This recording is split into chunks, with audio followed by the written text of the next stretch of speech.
Revenue operations is much more than words in a job title. It's a methodology that is transforming sales, marketing, and customer success teams into high-performing revenue drivers. However, many revenue leaders still have critical questions about how to operationalize it. Furthermore, they want to know what others in the industry are doing. That's why we conducted original research and put together our findings in the 2021 Revenue Operations and Customer Acquisition Benchmark Report. In partnership with RevOps Squared, we asked hundreds of cross-departmental revenue leaders across top companies to reveal their approach to revenue planning, analytics and revenue operations, and customer acquisition. We've identified exactly how teams are aligning to hit their revenue targets, as well as the new activity, pipeline, and customer acquisition benchmarks to strive for in 2021 and beyond. Download the entire report for free at ringdna.com/RevOpsReport. What if your sales team could know the moment a buyer arrives on your website and talk with them instantly? With Qualified's conversational sales and marketing platform purpose-built for Salesforce, that's all possible. It's not rocket science, it's common sense. Conversations move deals forward. Live chat, voice calls, and meeting bookers accelerate sales conversations without a single email exchange. Capture prospects in that magic moment when they're most interested in learning about your business.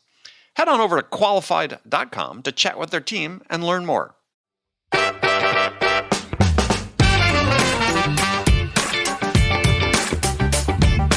Do you like a nice cocktail? Are you having them continuously all day, every day? No, just because we can do something that we enjoy doesn't mean that there's any reason we would do it all the time. And at a certain point, I think what you're pointing to is that we're going to have to accept that it's really good for us to have a commute. We need that rumination time. We need transitions. It's not good for us to go from 30-minute meeting to 30-minute meeting. The things that we developed as a society kind of kept us functional. We need time to process our emotions.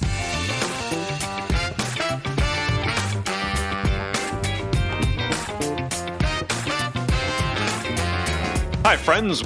Welcome to the Sales Enablement Podcast. I'm your host, Andy Paul. That was Jon Levy.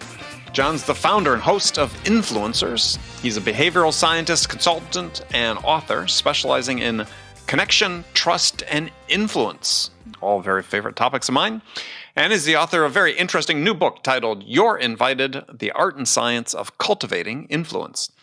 And this is what we're talking about today: connection, trust, and influence. We start with influence. What is it? What does it mean to have influence? And what's the role of relationships and community in creating influence? And Jon shares the details behind his influence equation. Jon and I also dive into the importance of connection and connectedness. We talk about isolation and loneliness, our increasing fact of life, and it presents itself in the stress, burnout, and mental health issues we see in sales. But as Jon points out, in this conversation, chances are high that the people you want to connect with are also in need of connection too, and may not even realize that. So we dig into why sellers need to develop relationships in which everyone is better off rather than trying to extract as much value as possible from it. We also dig into the process of building trust and why building trust begins with finding a challenge that's big enough to require people to work together. Now think about that in the context of your sales effort. So we cover a lot of ground today. Before we get to Jon, I want to remind you to subscribe to this podcast wherever you listen to it. And if you subscribe, we'd certainly appreciate it if you could also give us your feedback about how we're doing in the form of a review. So thank you. All right, let's jump into it. Jon, welcome to the show. Oh, thanks for having me on. Are you kidding? I'm super excited. We're glad to have you. So for people who maybe don't know who you are, tell us a bit about what you do and tell us about your influence dinners. Oh, for sure. So my background is I'm a behavioral scientist, but I do research on the things that probably people find a little fun and silly. So I did probably the largest study in history on dating. We looked at 421 million potential matches between people. We used the data from Hinge. And you know how people say opposites attract? Yeah. Total lie. Opposites never, ever attract. Never attract. Never. Not even a little. Well, even at a superficial, physical attraction level? So what we found is that down to your initials, you're more likely to date. So you are 11.3% more likely to date somebody who has the same initials as you. Really? But like literally anything that is similar is more appealing. Which NCAA conference your school was a part of when you went to college? Right. Like across the board, there was one exception, and that is we thought introverts would date introverts and extroverts would date extroverts, but they don't, because introverts never start conversations with other introverts. It's a very quiet room when they're together. Exactly. So you need at least one extrovert. And when you have two, then, Right. it's gangbusters. But Right. that's the kind of stuff I did. I did a study on like coupon use and found weird things there. We did a study on YouTube predicting which ads will do well. It turns out nobody's good at predicting these things. Right. But probably what I'm best known for, kind of like what you pointed to, is back in my late 20s, I got really curious what actually causes people to connect, right? So, and I figured if I could figure out how to connect with the most influential people in our culture, hopefully it'll have a positive impact on my life. And so I created a secret dining experience, but I gave it the most ridiculous twist you could imagine. People aren't allowed to talk about what they do or even give their last name. And the guests have to cook dinner for me. So I'd invite 12 people at a time to my home, and they are literally cooking dinner together, and they have no idea who they're with. And then when we sit down to eat, we play a game to try to guess what everybody does. And that's when they discover they're sitting with a Nobel laureate, an 8-time Olympian, a Academy Award winner, a Grammy Award winner, celebrities, and occasional princesses, and so on. Well, so people want to know how did you, in your late 20s, no track record in this, how did you get... None. Yeah, how'd you get these people to agree to come to your house under this set of rules? What caught their interest? So I think what's interesting about this is that I engineered the experience based on how human behavior actually functions. So let's put ourselves in the shoes of really influential people. And also let me emphasize one other fact. I've done 227 of these dinners across 10 cities in 3 countries. And in that time, I've hosted over 2,000 people. The first guests weren't nearly as impressive as the later guests, right? Sure. So, but let's... You might have invited me to the first dinner, but then you've got real interesting people later on. Well, I think you're being a little complimentary to yourself, but maybe. Yeah, all right. Listen, the big joke is, I'm totally kidding around. You've clearly developed an expertise and status in what you do. I wouldn't make it to my own dinner. If I wasn't the host, I wouldn't be there. That's very clear. So let's actually kind of just break down human behavior a little. Sure. Right? And let's kind of take into account one important thing. The more influential you are, the more status that you have, the more people are after something. Right? So when we look at how to connect with people, we have to be really respectful of their social pressures. Right? Connecting with your best friend's friend, pretty easy. You could just ask for an introduction. The social pressures are different. Right. Connecting with Oprah, social pressure is really high. She has layer upon layer of like people preventing you to get access. Right. And so there's kind of these two groups that are much easier to get a hold of. One are the community influencers, people who have an impact over a few hundred or a few thousand people.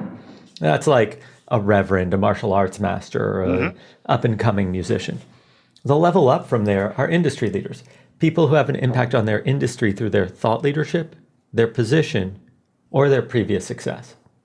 So, these are, Oprah can't walk down the street without being interrupted. Chances are you have no idea what the CMOs of the Fortune 500 look like. Right.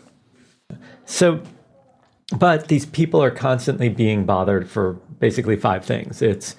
Everybody wants their social clout, because hanging out with them gives them status. They want their time, their expertise, their access, their money, right? Like there are all these demands. So I realized if I'm going to get past that, like, let's call it defense shield that they have set up, I need to demonstrate that I'm first being generous and not trying to get something from them. And the fact is that, just to be completely transparent, 95% of the attendees that come to my dinners have no business use case for me, right? Like knowing a Nobel laureate is cool, but I'm not exactly going to release a hot Grammy award winning album with them. Like I'm not a musician. It's not. So I focused on doing something really generous. I invited them to an opportunity to do something extraordinary, right? Which brings me to my second point, which is people who've experienced a ton, people who have achieved a lot in their life, don't need another casino-themed fundraiser to go to. They don't need another coffee with a stranger. Right? When you can afford to buy your own coffee shop, you don't need free coffee. Yeah. If you're running Starbucks, you do not need somebody treating you to a cup of coffee. Right. So the question is then what would stand out? And the reason that this is important is there's a section of the brain called the SNVTA, the substantia nigra ventral tegmental area. And it's the major novelty center of the brain. And when you trigger it, it entices us to explore and understand. So I'm sure you've had this experience where somebody tells you about some wild thing they just did. And you're like, that sounds amazing. And then you go and Google it and see if you can buy tickets or if you could participate, or you ask for an introduction, right? Because if something is novel enough, it sticks in our memory and it makes us literally go out of our way to want to engage with it. But as you say in the book, not too novel, though. Oh, yeah. So the novelty doesn't account for if it's good or bad, right? If somebody were like, oh, there are aliens right outside the door with laser guns, you're like, that one I can avoid. I'm curious, but I'm not going to engage. Right. So yes, Andy, you're absolutely right. So the problem for most people isn't going to be on the extreme end. It's going to be even doing something mildly novel. Right. So let's use the example of the dinner. At the dinner, I invited some people to something generous, right? They didn't have to pay for anything, and I give them an opportunity to do something novel, right? Yeah. It has this crazy format. And then there's this third kind of amusing characteristic that everybody thinks that influential people spend their time with other influential people. That's all they do. They just hang out all day. They don't get any work done. They're in these exclusive clubs. Yes, constantly, just doing nothing but hanging out with each other. And that's not true. Most influential people got their status from working crazy hours, which means that they're spending most of their time with their staff and their admins. And so if you can curate an environment that has other influential people, they'll go far out of their way. So, I mean, I've never been there, but have you ever gone to Davos? Where? Davos, the World Economic Forum. No, I've not been invited for that, yes. Yeah, me neither, right? But it also costs $250,000 to go, a little bit out of my price range. Yeah. But people are willing to pay that to stand in the snow, in hopes of bumping into Bill Gates. Right. Or Tim Cook or whatever it is, right? Because at the World Economic Forum, they are master curators. Same thing with TED. TED costs $10,000 to attend. That's a lot of money. It is. But people are willing to pay it because TED does such a great job curating the attendee list. And so, I mean, don't get me wrong. I'm sure that, I've gone a few times. The talks are nice, but I could just watch them online. I don't need to spend a fortune. They're free. So it means that you're coming for the environment, the people who are there, the conversations that are taking place. And so at a base level, I understood that if I wanted to connect with extraordinary people, the angle to get their attention, to actually show up on their radar, would be to do something that's generous, that's novel, and that's well curated. Are there other characteristics? For sure. But yes. But that's at the base level, if I just want to show up on their radar. Right. Now, you had the fourth one in there, though. You said awe. Yes. So here's one of these things. This is not a requirement, but it's a really interesting one. And that's because arguably the most desired human experience is awe. It's that moment that you see the world one way and then you see it in a completely new way a moment later. And these things happen very rarely. You could probably count it on your hands, Right. the number of times you've really experienced awe. Maybe when you held your child for the first time, or you realized how big the universe was, right? Right. It just captures your imagination. Now, what's interesting about this is that when people experience true moments of awe, they feel more generous and more connected. They will literally never forget you. And so I put it out there as kind of like this almost unachievable standard. It happens occasionally at my dinners where people realize that they were making guacamole with a Nobel laureate, or, they were just washing dishes with Regina Spektor or Isaiah Thomas or something like that. And it just kind of like, they don't know how to process that somebody that they've been like listening to their music their entire life, or saw her in concert. Yeah, exactly. And then suddenly you're like doing something so mundane as washing dishes together. It like throws them for a loop. And then suddenly they experience it. And what I like about triggering awe is that you just feel more generous and more connected when it happens. Right. And it's a great basis to build a relationship from. So that's how I initially got on people's radar, is I created something that was generous, novel, well curated, and occasionally triggered awe. But that's only part of the problem, because I need to be able to connect with people. I need for them then to trust me once we've connected. Right. And then in an ideal world, I'd want to have a sense of belonging between all of us, because that kind of accentuates our ability to accomplish anything, is the cohesiveness of a group. Right. So, and just so people know who are listening, is these things we're talking about here today are all contained in Jon's new book called You're Invited, The Art and Science of Cultivating Influence. And so I went on the 4 elements you talked about in terms of capturing the attention of someone of influence, the generosity, because, this is a sales audience, right? These are high-performing salespeople. And you could just substitute, the influencers in their case could be a senior executive somewhere that'd be an influencer on a purchase decision. So I just wanted to dive a little bit more into a couple points on some of those 4 ways to get the attention of influencers. Generosity. You wrote that what makes you generous is to give more of something than necessary or expected.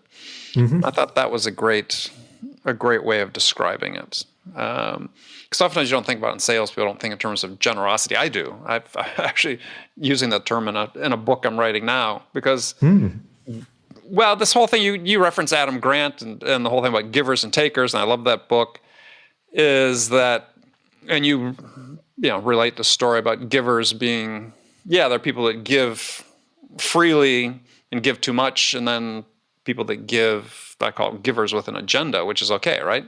Those that know where to draw the line. But it's funny. I just wonder if you had any other examples of sort of generosity when it comes to, you're talking to like a decision maker. So let's actually break down something slightly different, which is, in sales, there's usually this impression of generosity, like, I'm going to take you out for a corporate meal, right? Or like, I'll give you a swag bag at a party.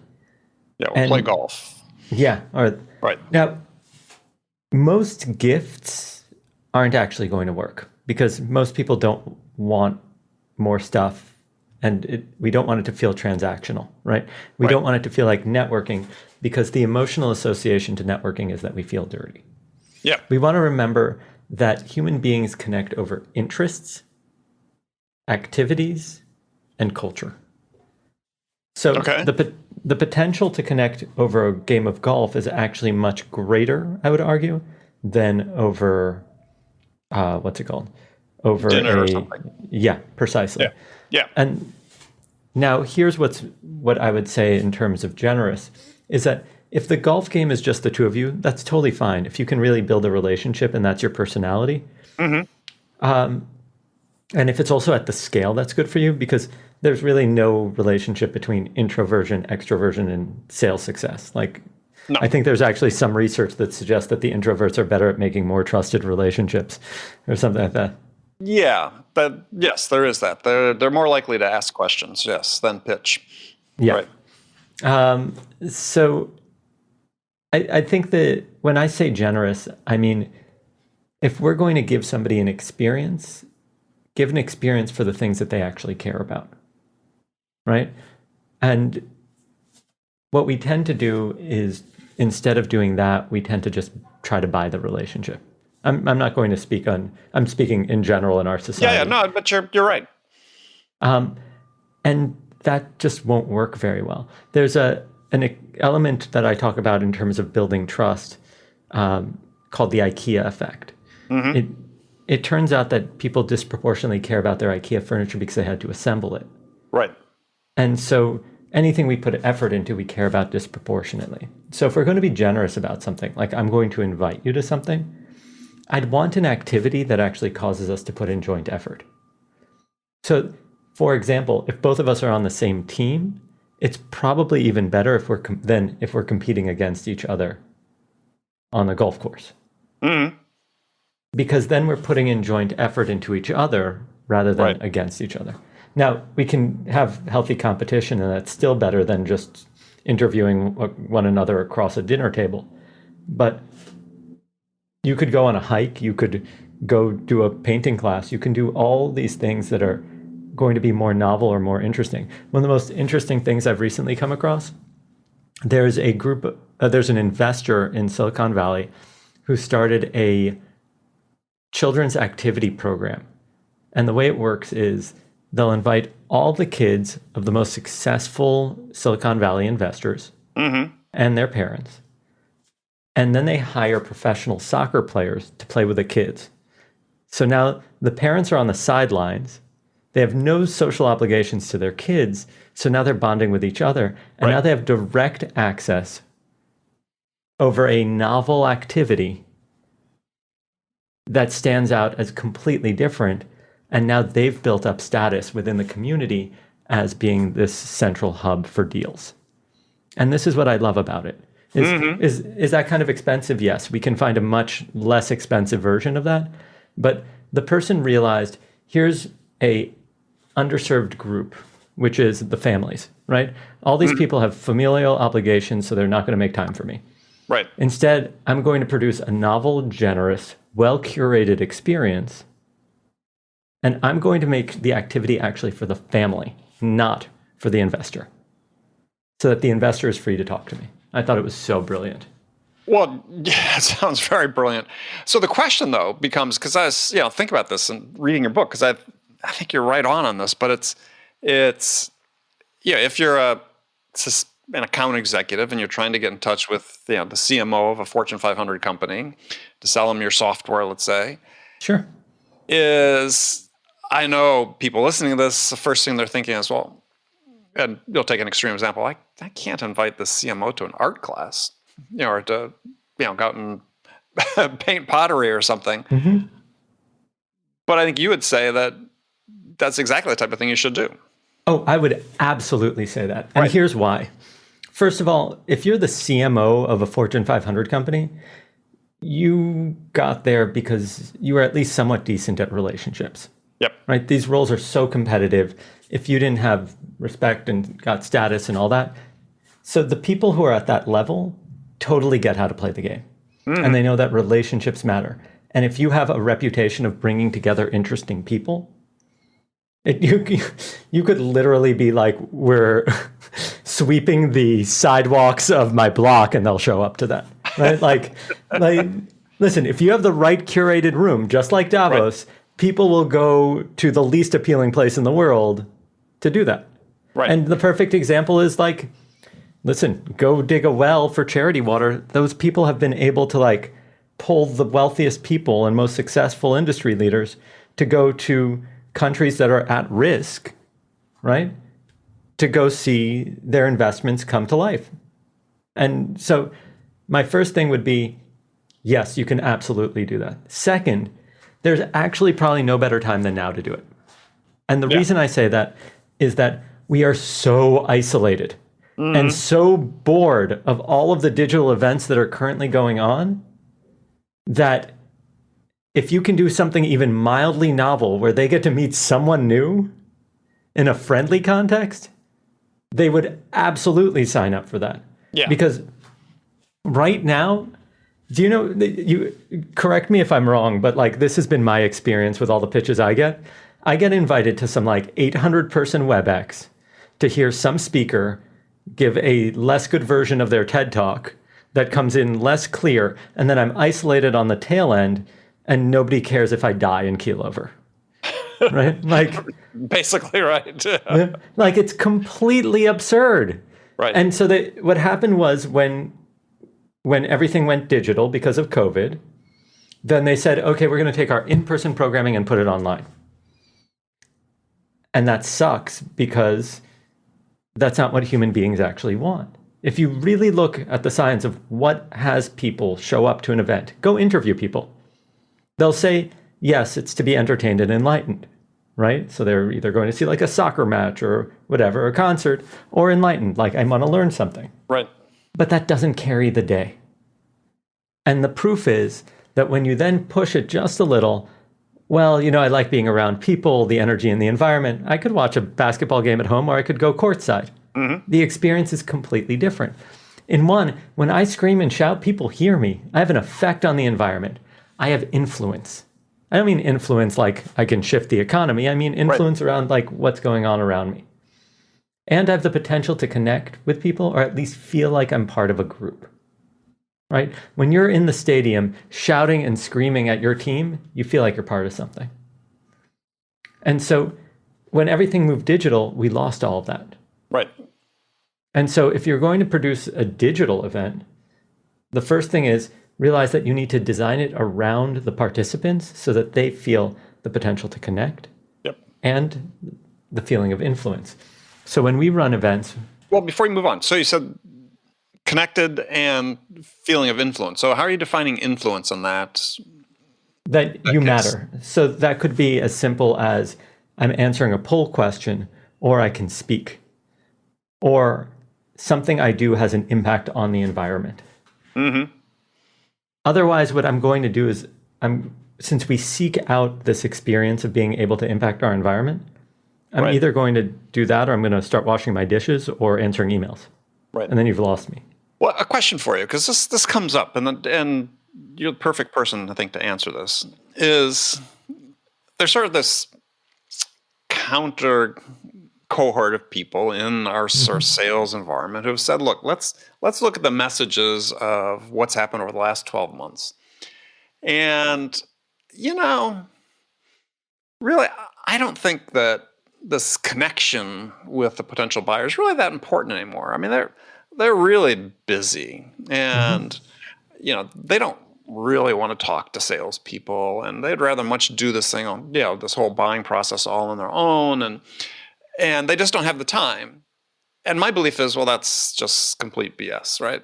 That I think you addressed this even in the book, sales is still a people business, as a lot of businesses are. When done right, I would agree. When done right, sure. Right? Yeah.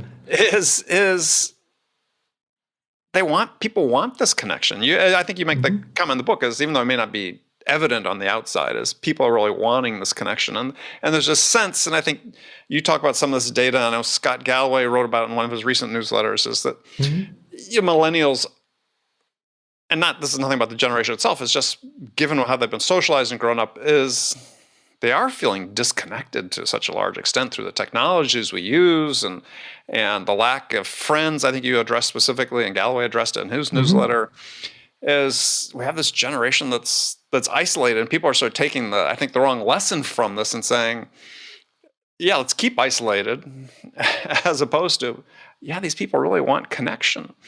And if you can offer it in a generous, sort of novel way, you have an opportunity to establish influence. I would agree wholeheartedly. Can I share a few kind of crazy facts that I think will contextualize?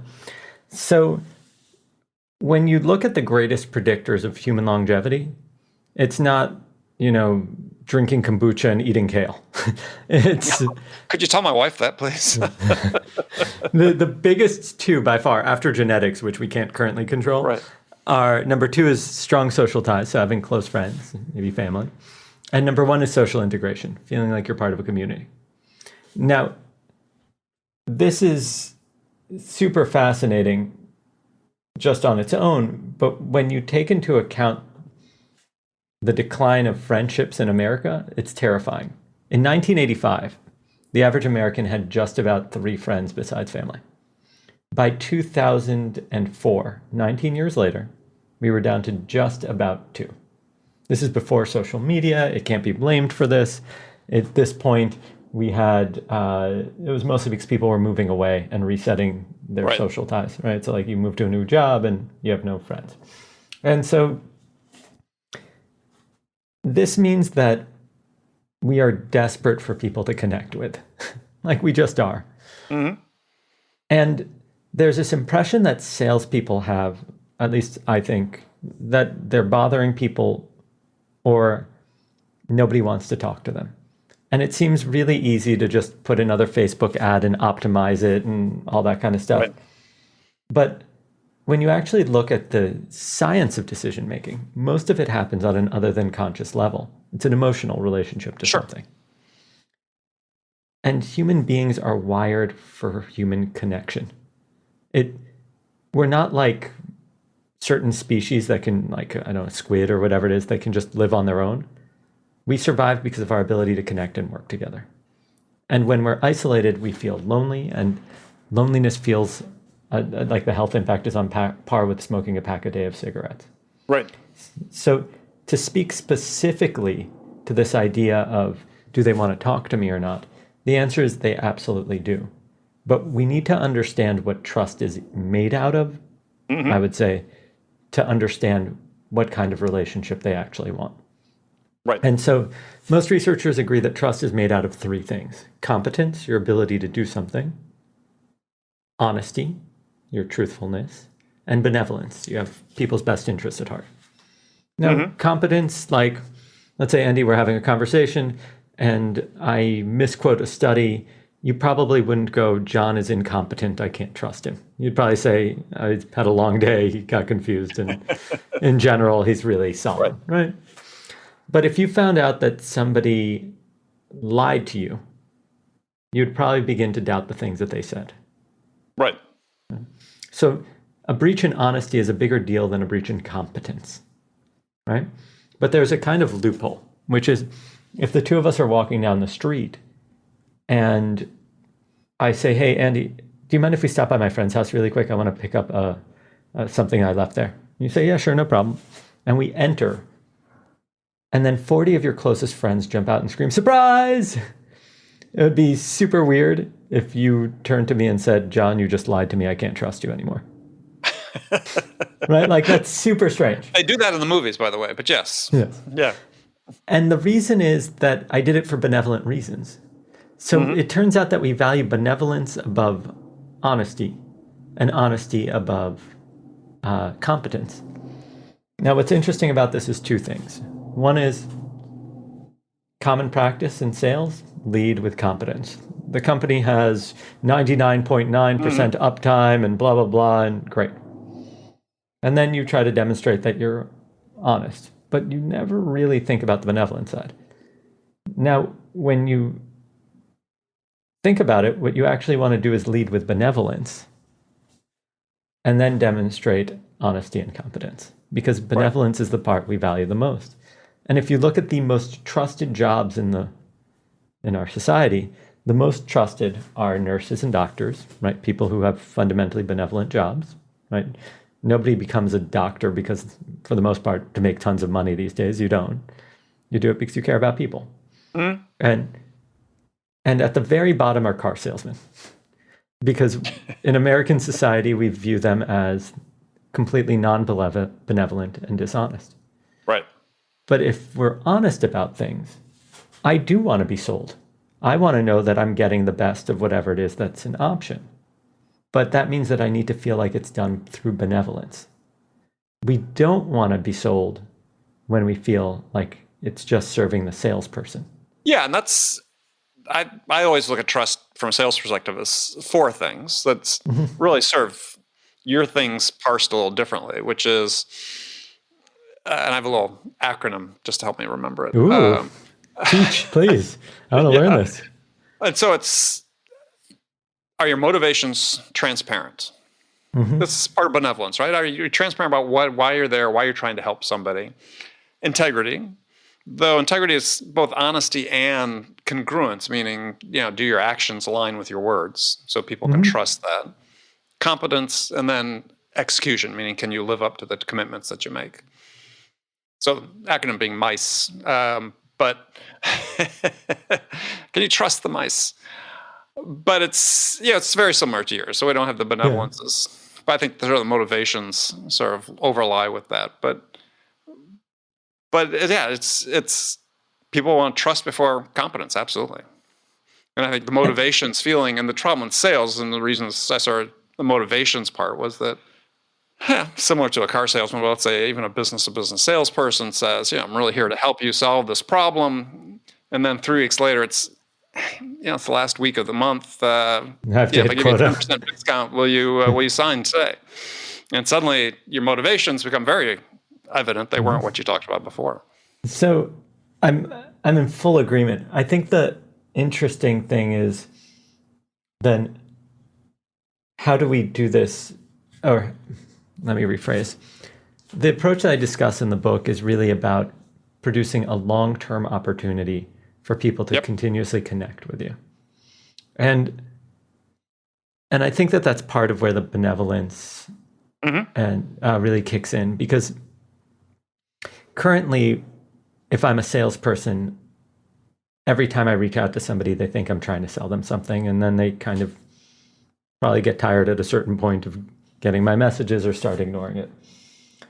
If what I'm doing instead is I'm reaching out to you because I do this community thing where you can meet a lot of people. Each time I reach out, it's an opportunity for something novel, generous, and well curated. And then I'm always top of mind. So when the time comes that you do need my product, because chances are, even if I am an ideal potential customer, I might not need your product at the very moment you reach out. Right. And then how do we stay top of mind? So by taking a community approach over the long term, then a few things happen. One is I always have a reason to reach out and be top of mind. Second is the more people that you meet through me, the more you become a part of my community. Right. And one, I stay top of mind more consistently. And two, you trust me more and more. By being a connector to some degree. Yes. And because the people that you trust and have become friends with, through me and through the community as a whole. So it elevates my status. So this is what people are trying to do in some degree, most unsuccessfully, on LinkedIn these days. Oh, interesting. So I don't know what LinkedIn strategies people are using, but I think that the issue is that LinkedIn has a really phenomenal value proposition, right? It's a great place to find information and people with specific titles. And it might even be a good discovery process in the sense like, I can't find somebody's email address, so I'll reach out through LinkedIn. And I've been able to get a hold of a few people that way. But I'm not sure how people use the platform to do something novel, right? I'm not sure how it can be used to create connections between people. I guess, you could have a chat one-on-one, maybe. I don't even know, does it have a video chat feature? It's going to come, I'm sure. But at some point. But all of this is to say that I think that, if anything, LinkedIn kind of functions more like an online dating app. You don't actually date on the app. You discover on the app and then try to get it. I think that's what people are trying to figure out is, how do I build this community, this, and I'll call it a network in the sense that people like Keith Ferrazzi use it, which is very similar to what you talk about with community, which is not, these are people that will do something for me, but this is something that, we're in this together, right? That we're going to benefit each other at some point, potentially over the course of our lives. People are trying to. It's hard to know whether it's happening yet or not, but it certainly seems like a vehicle. But I think your point is interesting. What can you do that's novel there? And there's some people doing some novel content, right? Some people are releasing video podcasts on the platform that I've seen. and things like that. Yeah, But there's it's LinkedIn Live, but yeah. But the fact is that I'm very strong believer in let's get people to either connect in person or in intimate groups, right? right. On digital platforms. Not the benefit of technology-based events isn't being able to reach 10,000 people, at least in my mind. If I'm a salesperson, I want to reach lots of people in small groups. Yeah. So that way they feel like they have an intimate experience, they can connect with each other, they can associate those relationships to me. And what I often do is I give them activities or games to play in small groups, so they end up bonding. It's that IKEA effect. So we've invented like 20 games for people to play in small groups, and they've been wildly successful because suddenly you're doing something novel, fun. And right now with everybody being so stressed, if you can incorporate a little bit of play, oh my God, it goes so far. Well, question for you is based on what your experience with all the dinners you've held and the events that you do you see people anxious to get back together in person as we start coming out of the pandemic? Because there's certainly a lot of angst in the sales world in general about, oh, it's never going back to the way it was before, which quite often, the way people thought it was before really wasn't the way it was before for the most part. Yeah. But is my belief is that people are going to be dying to get back together. I think that we're going to see a bifurcation. People who have friends tend to be able to make a lot more friends. People who are isolated and lonely often believe that they're deserving of their isolation and loneliness.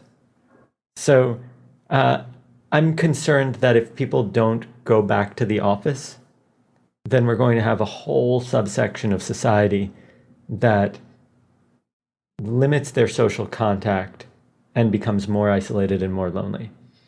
So I'll say this. I think there's going to be a month of awkwardness, maybe 6 months of awkwardness, where people have to like readjust and figure out socially acceptable behaviors again, right? Putting on pants, for example. But don't ask me to stand up. yeah, exactly. Yeah. Or we'll have to figure out like, okay, what's appropriate wardrobe now that we've been hanging out in like gym clothing for a year. But in general, like I don't recall, in all the articles about the last pandemic post, 19 whatever, the Spanish flu. Yeah, 1920. Yeah. It's not like people stopped going to work. Like it's not like society returned to normal, right? No, they went crazy afterwards. Yeah. And so I think that there's going to be a lot of, partying taking place. Nightclubs will be a thing again. Roaring Outdoor 20s. night. Yeah. Roaring 20s, just 100 years later. Well, I have this thing that this sort of one of the things I say oftentimes about technology and so on, because again, the whole slew of people think, look, once we've gotten used to doing things this way, you and I were, speaking through a digital medium. Yeah, I don't want to do it face to face. It's like, I don't think that's going to be the case. I think people I find it hard. And I think one of the things that people have to understand is that just because you can do something this way doesn't mean you should. I think the perfect example is, do you like a nice cocktail? Andy? Yeah, an old fashioned. Perfect. Are you having them continuously all day, every day? No, like just because we can do something that we enjoy doesn't mean that there's any reason we would do it all the time. Right. And at a certain point, I think what you're pointing to is that we're going to have to accept that it's really good for us to have a commute, right? Like we need that rumination time, that like we need transitions. It's not good for us to go from 30-minute meeting to 30-minute meeting. Like the things that we developed as a society kind of kept us functional. Like we need time to process our emotions. Mm-hmm. And just because I can doesn't mean I will or I should. And so it's, I think that there'll probably be a greater number of digital conference calls. I think what we'll probably see is maybe the people at Deloitte don't come into the office at GM where they're consulting or something like that. and maybe they spend more time remote or whatever it is. But I don't think that it means that people will be left isolated, alone, like with nothing but a video connection tied to their eyes. Right. My point is, your customers are going to want you back. If you were out traveling to see customers, it may be different, may not be as frequent. Maybe you're overdoing it. I would say in most cases, you're probably overdoing it to begin with. But there is everybody that wants to fool themselves into thinking that yes, I can get business done on Zoom. That's fine. It's not the same, though. It's never going to be the same. And, if I have the opportunity, if I was competing with you on a deal and you were content just to try to do it doing Zoom, and I would say, well, I'll make the effort. I'll go see the buyer. And everybody feels safe, right? We're all vaccinated, so on. So all those anxieties out of the way. Yeah, I'd give myself a much better chance of being able to build the relationship and the connection with the person in person than that would lead to a positive outcome than I could remotely. Not that it can't be done remotely and virtually, because lots of people have done it. But it's harder to build trust. Yeah. It's the fact is that the signals that promote trust are much harder to develop over digital platforms. There are ways to do it, right? But trust is built through kind of micro actions like, asking about your son's birthday or passing you a pen when you need one. And these build up over time. And if you're in two different locations, it's just not as natural. There's something called the Allen curve. And yeah, you write about that in the book. Yeah. Yeah, it's this kind of like funny thing. Communication grows exponentially the closer two people's desks are. So if our desks are right next to each other, we talk a ton, or we'll text a ton, or whatever platform of communication that's used. Whereas the moment that our desks hit about like 50 meters, we might as well be on different planets. And this is really important in the sense that when you're out of sight, you're out of mind. And if you want to have a close relationship with people, proximity is really important. It's just the nature of human behavior. Yeah, no, I agree 100%. Well, we touched on it. I think people sort of have false vision of the way business sort of takes place, right? And I've read studies saying that we're talking about the percent of sales activities that were in person prior to the pandemic, which were wildly inflated. And it's like, yeah, people weren't spending 75% of their time sales interactions in person with someone. No, they were using the phone. They were using Zoom before. We've been emailing. We've been doing emailing. We've been doing this virtual selling for 100 plus years, right? As long as there's been a telephone, we've been virtual selling. Yeah. And there's a reason you go visit someone, even though you can talk to them on the phone, because it's better. To your point, it fundamentally works. And growing body of science, including an article was published at the start of the pandemic before we spent 12 months Zooming each other, saying that research has been done, I think is made at Rochester or somewhere, that you could actually communicate much more effectively. You can hear and listen more effectively on a phone than on a Zoom call. You can catch differences in tone and inflection, listening, just paying attention to listen to someone than you can hear. Now, some of it may have been, just slight processing delays and so on that you get. You can't mirror sort of mask the facial expressions and so on. But yeah, it's like people, I just think, if you want to connect, yes, you connect this way. I've built lots of connections over the last year, but I know they'd be appreciably richer if I could spend time with the person. Yeah, I agree. I think it's. I'm curious how I'm going to use Zoom in the future, right? In the sense that as I've built this community mostly in person, and then we shifted online, I've had much larger events. And these digital events are 150, sometimes 200 people. And I don't get to spend any time with anybody because I'm managing it all. But they all get to connect, and we do breakout rooms and games and activities, and everybody feels super close. And I can also easily admit that not all of my pre-sales, but like a very large portion of my pre-sales of my book, 15,000 plus copies, probably came from people who came to the dinner and and ordered, like large bulk orders and things like that. And what's interesting about this, for me at least, is that I'm not sure what the future holds, right? So I might do in-person events and then have somebody film it in real time and then create breakout rooms and activities for people to do and all that, so that the people who are in a different city can participate. Right. We might stick to just in-person. We're definitely not going to stick to just online because I don't want to run it. It's not fun for me. Like, I'll be honest. Yeah, you don't get to participate, right?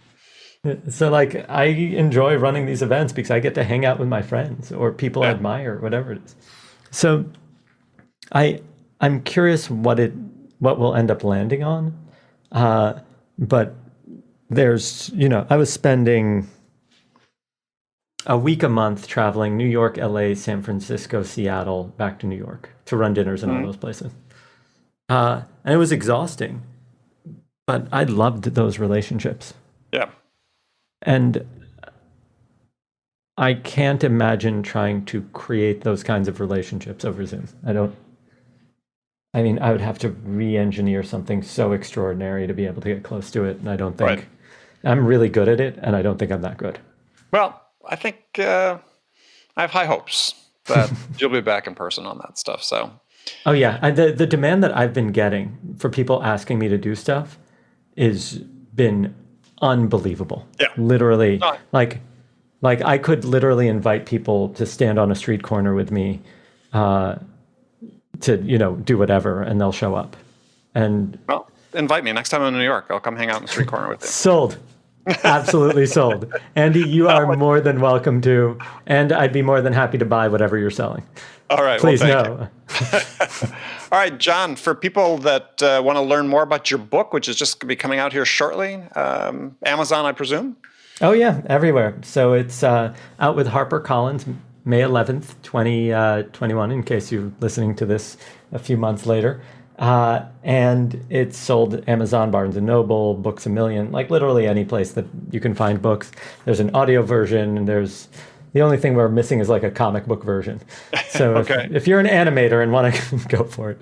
And then if you want to get a hold of me or on social or join a clubhouse room or something, you can find me at Jon Levy TLB. That's JONLEVY. T like Thomas, L like Lion, B like Boy, across Instagram, Facebook, all of the Twitter. Yep. All right, Jon, thank you so much. It's been a lot of fun. Indeed. This has been awesome. Thank you for having me. Okay, friends, that's it for this episode. First of all, I want to thank you for taking the time to listen. As always, I'm so grateful for your support of the show, and I want to thank my guest, Jon Levy, for sharing his insights with us today. If you enjoyed this episode, please subscribe to this podcast, Sales Enablement with Andy Paul, on iTunes, Spotify, or wherever you listen to podcasts. And you can also leave us a rating or a review and let us know how we're doing. Well, we'd appreciate that. You can do all that on your phone in less than a minute as soon as this episode is over. So thank you for your help, and thank you so much for investing your time with me today. Until next time, I'm your host, Andy Paul. Good selling, everyone.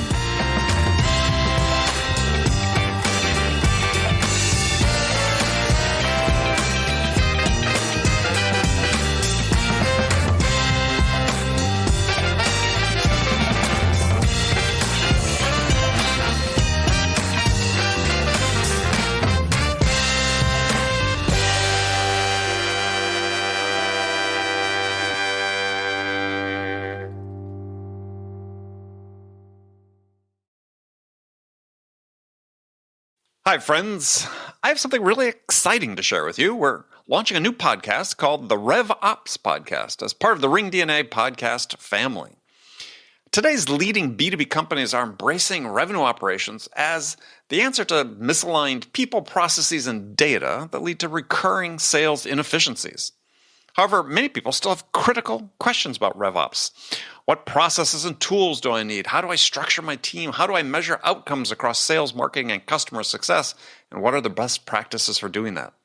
So join Jordan Henderson, Jonathan Stevens, and Brandon Redlinger, and some of the world's leading revenue operations leaders as they tackle the important questions many of you face today when building a RevOps function.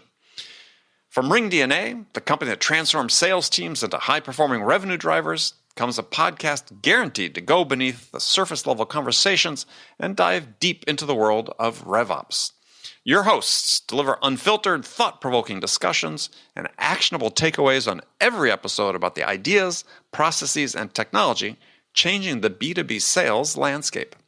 Visit ringdna.com/RevOps to learn more or subscribe now on your favorite podcast player. What if your sales team could know the moment a buyer arrives on your website and talk with them instantly? With Qualified's conversational sales and marketing platform purpose-built for Salesforce, that's all possible. It's not rocket science, it's common sense. Conversations move deals forward. Live chat, voice calls, and meeting bookers accelerate sales conversations without a single email exchange. Capture prospects in that magic moment when they're most interested in learning about your business. Head on over to qualified.com to chat with their team and learn more.